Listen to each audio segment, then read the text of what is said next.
একটা ছেলে কমেন্ট করছে বইয়ের দাম কত, বইয়ের লেখকের নাম বলো। বইয়ের দাম হচ্ছে 300 টাকা। যদি আমাদের মাধ্যমে অর্ডার করো মার্কেটে বইটা পাবে না, মার্কেটে 3 মাস পরে পাবে, কারণ এখনো মার্কেটে ছাড়াই হয়নি। যেখানে বইটা তৈরি হচ্ছে সেখান থেকে তোমাদেরকে ডাইরেক্ট ডেলিভারি পাঠানো হচ্ছে পোস্ট অফিসের মাধ্যমে, কুরিয়ারে।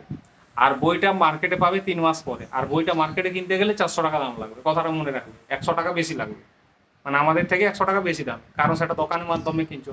আর সরাসরি যেখানে তৈরি হচ্ছে সেখান থেকে কিনছো বলে 300 টাকা। এরপর বলছে বইটা কোন লেখকের, বইটা কিনো, কিনলেই তুমি দেখতে পাবে। 300 টাকা দিয়ে তুমি বইটা অর্ডার করবে, বইটা 3 দিনের মধ্যে পেয়ে যাবে বাড়িতে। তারপরে খুলে দেখে নেবে বইটায় কী লেখক কী আছে না আছে পড়ে দেখে নেবে। আর এরপর যারা বইটা কিনেছে তারা কষ্ট করে টাকা লাগিয়ে কিনেছে, তারা কোনোদিন কাউকে দেখাবে না, এটা মনে রাখবে।